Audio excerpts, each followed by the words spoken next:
Hello again, my friend, and welcome back to the SWRA podcast, where aging, wellness, and wisdom intersect. Today, I want to talk about acceptance, but mostly in the sense of body acceptance. I decided to videotape this podcast today with moi, just to give you a sense of someone being in the natural. This is me in the morning, haven't washed my face, there is no moisturizer, nada. This is how I wake up. I wear these on my hair before I go to bed. I usually cover my ears. I don't know. I have this phobia about little crawlies or something getting in my ear. I had a, I know something got in her ear that almost drove her mad. Acceptance. We've struggled with accepting our bodies from very young. Of course, if you look at other folks or you watch television and now social media, OMG, you know how we worship thinness. There was some kind of a fashion show in New York the other day, and they were showing people coming in. And this girl, I bet you if I went, she would have blown over. Her inside and her backside were like there wasn't even an inch in between. And I bet you she was celebrated. They were like, "Oh, you look lovely." And I'm like, "She looks sick. She looks anorexic." So we have bought into the idea of what perfection should be. And sis, I am not talking about it doesn't affect just the young. Oh, do you know there are some older women battling anorexia nervosa because they have bought in the idea that they have to be thin to be beautiful. And that's why I say personally, I struggle with a little belly, lower belly, having carried 3 babies.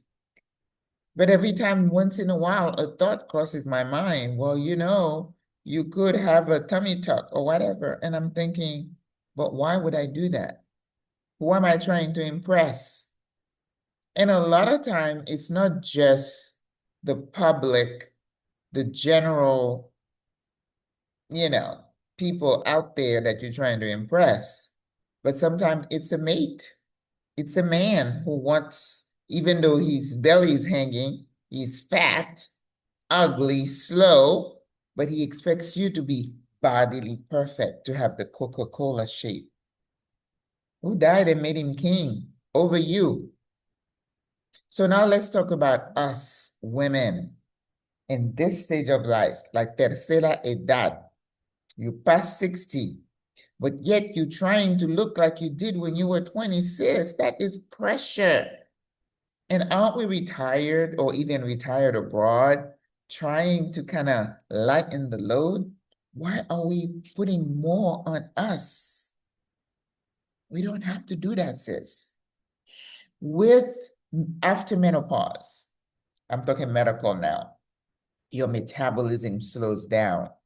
Unless you're genetically predisposed to have a really thin body, you're going to struggle with weight gain. You're going to struggle with fat depositing in other places besides your butt. I wish someone deposited on mine because I don't have a butt. I really don't. But anyway, so you have to accept the changes. Just like we talk about dying, death is inevitable. So if you struggle with the idea of dying, you go into struggle, sis. But we're staying today with the body. You're going to struggle with body fat. You're going to struggle with fat deposits, your ankle, your knees, and other places. And there are some medical signs of people with like high cholesterol may have fatty deposits in other places. But you're going to slow down. Your knees are going to be a little bit more tender. Your balance going to be off. Yes, I am a proponent of healthy aging. I work out. I stay active. I try to work my brain, make sure it doesn't get sluggish. But Gravity is stronger than anything that I could be doing. Your breasts are going to start sagging. So yes, you can go and have a breast implant, just like my patient who had died in her 70s. And then we put the sheet over her, and then the little titis were up, and this little young nurse, brand new nurse, came running from her room saying, she's not dead, she's not dead. Sis, I think acceptance comes with us. We have to, just like we talked about forgiveness of self for things that we did in the past. Let's forgive ourselves for body shaming ourselves. I don't, I'm not saying go ahead and eat anything, sit down in the sofa, don't work out. That is not what I'm saying. And if you know me, you know I would never say that. But I have to say, you have to be okay with imperfection when it comes to your body and embrace it. And look at yourself in the morning and say, not bad. You don't look too bad, Maggie, for 68, just waking up with nothing on your face, not even some, Vaseline. The sister said, don't use Vaseline. Shh. On your lips. This is freedom. Freedom to be, freedom to exist, freedom to accept yourself. And I think once you accept yourself with your imperfection, now we always want to work on something, but I'm not going to obsess over that belly fat to the point where I'm not eating anything and I'm working out hours a day. This sister tore up her shoulder trying to lift weight to suck in the belly. Yes, I always say you go and you squeeze, you inject, you do this, you do that, then you're going to make a pretty corpse. Yeah, they're going to say, oh, she looks so cute. But the breath has left your body. So don't you want to use that energy to just enjoy what the Lord has given you? You're able to move, you're able to speak. Celebrate that. Keep working on yourself, but do not obsess over it. Acceptance of yourself. Your eyes are going to be going bad, then wear your glasses. If your knees are bad, go do some pool exercises. That doesn't mean you don't try to maintain, but please don't obsess. It's a no bueno for me, sis. Forgive yourself, accept yourself, and then you get to the point where you love yourself. Now that's the ultimate. To look in the mirror. I have a full-length mirror in my bedroom. Do you know what those full-length mirrors do? They keep you humble. But after you look, you're like, yeah, this belly, I'm still struggling with it, but I still love myself and I still give God the glory for making me, for keeping me. I love myself. I accept myself.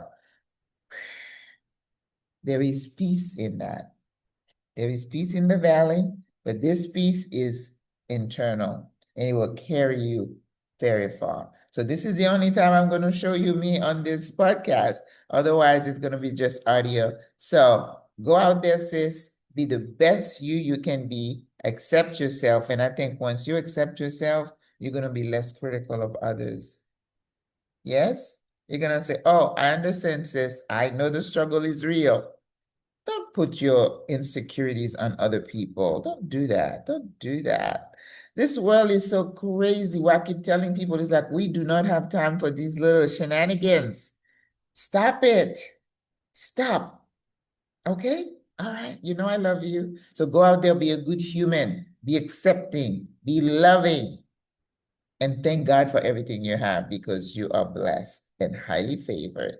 All right, I'll talk to you tomorrow. No video tomorrow. Au revoir, à la prochaine. Bye.